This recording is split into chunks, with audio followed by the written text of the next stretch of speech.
Hi everyone, welcome back to my channel all is well in to Kannada vlogs. ಎಲ್ಲರೂ ಹೇಗಿದ್ದೀರಾ? I hope ಎಲ್ಲರೂ ಆರಾಮಾಗಿದ್ದೀರಾ ಅಂತ ಅಂದ್ಕೊಳ್ತೀನಿ. ನಾನು ಕೂಡ ಚೆನ್ನಾಗಿದ್ದೀನಿ. ಇವತ್ತು ಬೆಳಗ್ಗೆನೇ ವ್ಲಾಗನ್ನು ಸ್ಟಾರ್ಟ್ ಮಾಡ್ಕೊಂಡಿದ್ದೀನಿ. ಇದು ಆ್ಯಕ್ಚುಲಿ 2 ದಿನದ ವ್ಲಾಗು, ಒಂದೇ ದಿನ ಅಪ್ಲೋಡ್ ಮಾಡ್ತಾಯಿದ್ದೀನಿ. Sorry for the late upload. Sunday ಮತ್ತು ಮಂಡೆಯ ವ್ಲಾಗ್ ಇದು. ಇವತ್ತು ತಿಂಡಿಗೆ ನೀರು ದೋಸೆ ಮತ್ತು ಕಡಲೆಕಾಳು ಸಾಂಬಾರು, ಹಾಗೆ ತೆಂಗಿನಕಾಯಿ ಮತ್ತು ಹುರಿಗಡಲೆ ಚಟ್ನಿ ಮಾಡ್ತಾಯಿದ್ದೀನಿ. ಇವಾಗ ಬೆಳಗ್ಗೆಲ್ಲ ತುಂಬಾ ಚಳಿ ಇರುತ್ತೆ. ಚಳಿ ಇರೋದ್ರಿಂದ ವೀಡಿಯೋ ಕೂಡ ನೋಡಿ ಒಂಥರ ಡಲ್ಲ ಕಾಣಿಸ್ತಾ ಇದೆ. ಹೊರಗಡೆ ಒಂಥರ ಕವಳ ಬಿದ್ದಿರುತ್ತೆ, ಮೋಡ ಥರ. ಹಾಗಾಗಿ ಆ ಬೆಳಕು ಕಾಣಿಸ್ತಾ ಇಲ್ಲ, ವೀಡಿಯೋ ಕೂಡ ಒಂದು ಸ್ವಲ್ಪ ಬ್ಲರ್ರಾಗಿ ಕಾಣಿಸ್ತಾ ಇದೆ. ಹೀಗೆ ಚಟ್ನಿ ರೆಡಿ ಆಯಿತು. ಹುರಿಗಡಲೆ ಮತ್ತು ತೆಂಗಿನಕಾಯಿಯನ್ನು ಯೂಸ್ ಮಾಡಿ ಚಟ್ನಿ ಮಾಡ್ತಾಯಿದ್ದೀನಿ. ಹಾಗೆ ಕಡಲೆಕಾಳು ಬಟಾಣಿ ಮತ್ತು ಕಡಲೆಕಾಳನ್ನ ಹಾಕಿದ್ದೆ, ಅದರದ್ದು ಸಾಂಬಾರು ಮಾಡ್ತಾಯಿದ್ದೀನಿ. ತುಂಬಾ ಚೆನ್ನಾಗಿರುತ್ತೆ ಕಾಂಬಿನೇಷನ್ನು.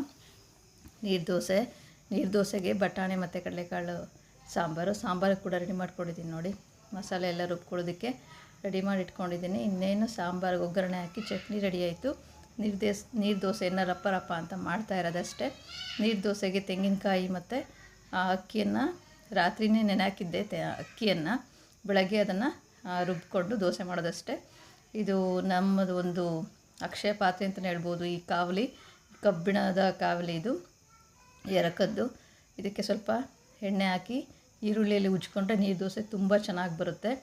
ಕೆಲವರು ನೀರು ದೋಸೆ ಅಷ್ಟು ಚೆನ್ನಾಗಿ ಬರೋದಿಲ್ಲ, ಅರ್ಧೋಗುತ್ತೆ ಅಂತ ಹೇಳ್ತಾರೆ. ಇದು ಒಂದು ಟಿಪ್ಪಾಗಿ ತಗೊಳ್ಬೋದು. ಈರುಳ್ಳಿಯಿಂದ ಸ್ವಲ್ಪ ಎಣ್ಣೆ ಹಾಕಿ ಉಜ್ಜಿದ್ರೆ ನೀರು ದೋಸೆ ತುಂಬಾ ಚೆನ್ನಾಗಿ ಬರುತ್ತೆ ನೋಡಿ. ನೀರು ದೋಸೆ ಈ ಕನ್ಸಿಸ್ಟೆನ್ಸಿಲಿ ಇರಬೇಕು, ಅಂದರೆ ತೆಳ್ಳಗೆ ಇರಬೇಕು, ಹಿಟ್ಟಿನ ಹಾಗಾದರೆ ತುಂಬ ಚೆನ್ನಾಗಿ ಬರುತ್ತೆ. ಸ್ವಲ್ಪ ಮೇಲೆ ಆಯಿಲನ್ನು ಹಾಕಿ ಅದಕ್ಕೆ ಮೇಲ್ಗಡೆ ಮುಚ್ಚಳವನ್ನು ಮುಚ್ಚಲೇಬೇಕು. ನೋಡಿರ್ಬೋದು, ಧರ್ಮಸ್ಥಳ ಅಕ್ಕೆ ಹೋಗುವಾಗ ಆಲ್ಮೋಸ್ಟ್ ಕೊಟ್ಟಿಗೆ ಅರ್ಧಲ್ಲಂತೂ ನೀರು ದೋಸೆ ಮಾಡ್ತಾಯಿರ್ತಾರೆ, ಬಿಸಿ ಬಿಸಿ ನೀರು ದೋಸೆ. ಯಾರಾದರೂ ಟೇಸ್ಟ್ ಮಾಡಿರ್ಬೋದು, ಎಲ್ಲರೂ ಟೇಸ್ಟ್ ಮಾಡ್ತಾರೆ ಆಲ್ಮೋಸ್ಟ್. ಅಲ್ಲಿ ಹೋದವರೆಲ್ಲನೂ ಸಹ ಕೊಟ್ಟಿಗೆ ಅರ್ಧ ಹತ್ರ ಮಾಡ್ತಾಯಿರ್ತಾರೆ ನೋಡಿ. ತುಂಬಾ ಚೆನ್ನಾಗಿರುತ್ತೆ. ನಮ್ಮನೆ ಎಲ್ಲರ ಫೇವ್ರೆಟ್ ಡಿಶ್ ಅಂತ ಹೇಳ್ಬೋದು. ದಕ್ಷಿಣ ಕನ್ನಡದ ಫೇವ್ರೆಟ್ ಡಿಶ್ ಅಂತ ಹೇಳಿದ್ರೆ ನೀರು ದೋಸೆ. ಹಾಗಾಗಿ ನೀರು ದೋಸೆನ ಮಾಡ್ತಾಯಿದ್ದೀನಿ. ತುಂಬಾ ಚೆನ್ನಾಗಿ ಬರುತ್ತೆ, ತೆಳುವಾಗಿ. ಎಲ್ಲರೂ ಸಹ ತಿನ್ಬೋದು, ಸಣ್ಣ ಮಕ್ಕಳು ಸಹ ತಿನ್ಬೋದು. ಅಲ್ಲಿಲ್ದಿರೋರು ಕೂಡ ನೀರು ದೋಸೆನ ತಿನ್ಬೋದು.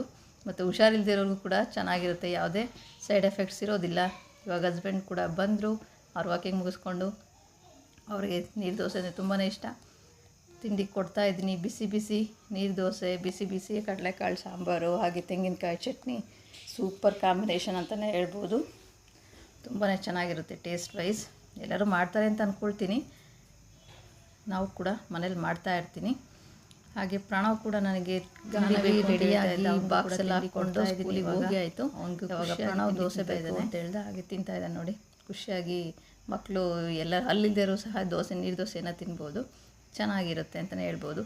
ನೀವು ಪರ್ಫೆಕ್ಟಾಗಿ ನೀರು ದೋಸೆ ಮಾಡಿದ್ದೀರಾ ಅಂತ ಹೇಳಿದ್ರೆ ಇಷ್ಟಂತೂ ಸ್ಟವ್ ಗಲೀಜಾಗೇ ಇರುತ್ತೆ. ನೋಡ್ತಾ ಇರ್ಬೋದು, ಇಷ್ಟಂತೂ ಗಲೀಜಾಗೇ ಇರುತ್ತೆ ಪರ್ಫೆಕ್ಟ್ ನೀರು ದೋಸೆ ಮಾಡಿದರೆ.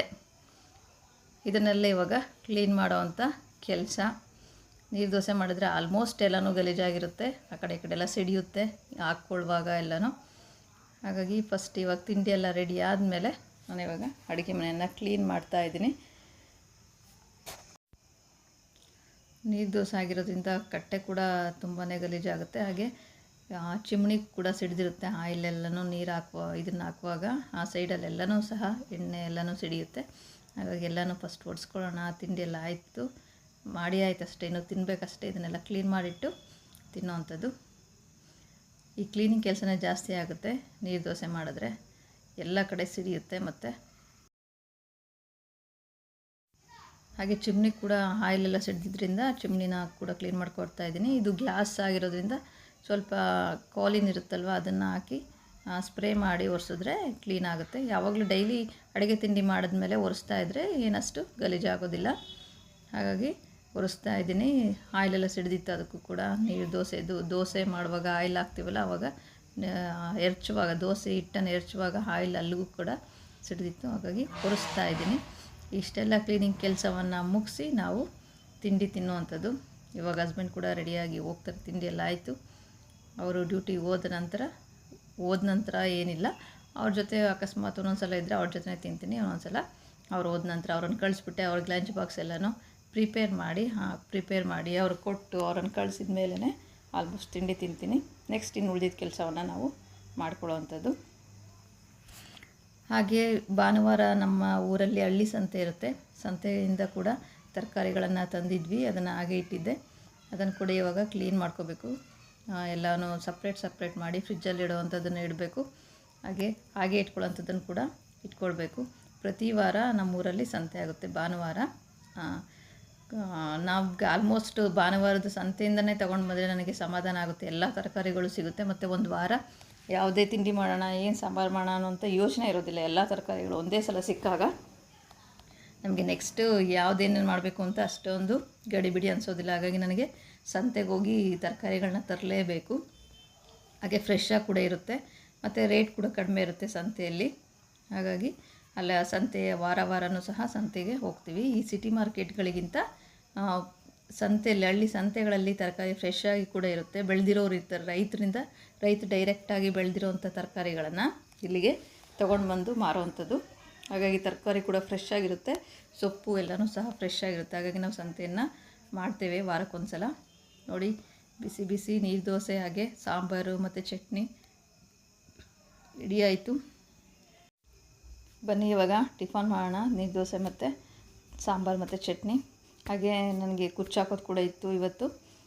ಕ್ರೋಶ ಕುಚ್ಚು ಹಾಕಿ ಅಂತ ಹೇಳಿದ್ದಾರೆ. ಅದು ಕೂಡ ದಾರ ಎಲ್ಲ ರೆಡಿ ಮಾಡಿ ಇಟ್ಕೊಂಡಿದ್ದೆ ನಿನ್ನೆನೆ. ಇವಾಗ ತಿಂಡಿ ಎಲ್ಲ ತಿಂದಾದಮೇಲೆ ಅದನ್ನು ಕೂಡ ಇವತ್ತು ಹಾಕಿ ಮುಗಿಸ್ಬೇಕು.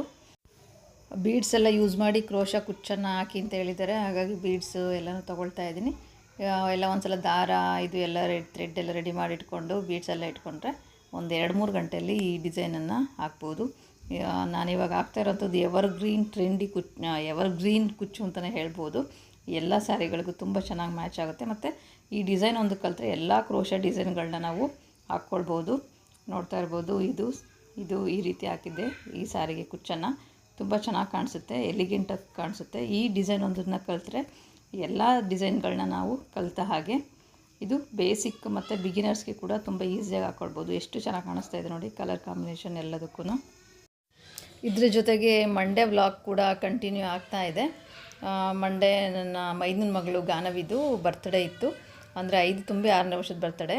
ತುಂಬ ಗ್ರ್ಯಾಂಡಾಗಿ ಏನಲ್ಲ, ಸಿಂಪಲ್ಲಾಗಿ ಬರ್ತ್ಡೇ ಸೆಲೆಬ್ರೇಟ್ ಮಾಡಿದ್ವಿ. ಬೆಳಗ್ಗೆ ತಿಂಡಿಗೆ ಮಾಡಿದ್ದೆ ಕೇಸರಿ ಬಾತು ಮತ್ತು ಉಪ್ಪಿಟ್ಟು. ಸ್ಕೂಲಿಗೆಲ್ಲ ಚಾಕ್ಲೇಟು ಸ್ವೀಟ್ಸ್ ಎಲ್ಲ ತೊಗೊಂಡು ಹೋಗಿದ್ಲು ಟೀಚರ್ಸ್ಗೆ. ಸಂಜೆ ಹಾಗೆ ಒಂದು ಕೇಕನ್ನು ತೊಗೊಂಡು ಬಂದಿದ್ದರು. ನಮ್ಮ ಮನೆಯವ್ರು ಮಾತ್ರ, ನಾವೇ 4 ಜನ ಮಕ್ಕಳಿಬ್ಬರು ಸೇರಿ ಕೇಕನ್ನು ಕಟ್ ಮಾಡಿದ್ವಿ. ಸಂಜೆ ಸುಮ್ಮನೆ ಆ ಮಗುಗೆ ಖುಷಿ ಆಗುತ್ತಲ್ಲ ಕೇಕ್ ಕಟ್ ಮಾಡಿದ್ರೆ. ಹಾಗಾಗಿ ಒಂದು 3 ವರ್ಷ ಎಲ್ಲ ಗ್ರ್ಯಾಂಡಾಗಿ ಮಾಡಿದ್ವಿ. ಇವಾಗ ಸುಮ್ಮನೆ ಸಿಂಪಲ್ಲಾಗಿ ಮನೆಯವ್ರು ಮಾತ್ರ ಕೇಕನ್ನು ಕಟ್ ಮಾಡ್ಕೊಳ್ತಿದ್ವಿ.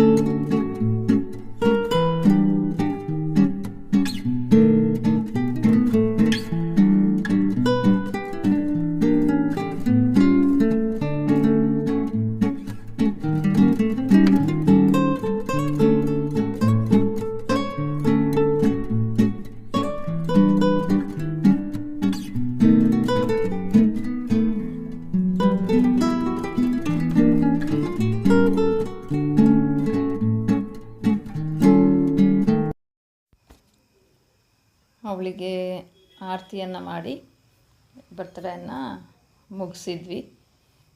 ಅವಳಿಗೊಂದು ಹಸ್ಬೆಂಡ್ ಅವಳಿಗೊಂದು 2 ಡ್ರೆಸ್ಸನ್ನು ತೊಗೊಂಡು ಬಂದಿದ್ಲು, ಫ್ರಾಕನ್ನು. ತಂಗಿ ಮತ್ತು ನಾನು ಅವಳಿಗೆ ಆರತಿಯನ್ನು ಮಾಡಿ ಬರ್ತ್ಡೇಯನ್ನು ಮುಗಿಸಿದ್ವಿ. ಇದಿಷ್ಟ ಆಗಿತ್ತು, ಒಂದು ಸ್ಮಾಲ್ ಬರ್ತ್ಡೇ ಸೆಲೆಬ್ರೇಷನ್. ವಿಡಿಯೋ ಇಷ್ಟ ಆದರೆ ಲೈಕ್ ಮಾಡಿ, ಶೇರ್ ಮಾಡಿ, ಹಾಗೆ ಕಮೆಂಟ್ ಮಾಡಿ. Thanks for watching.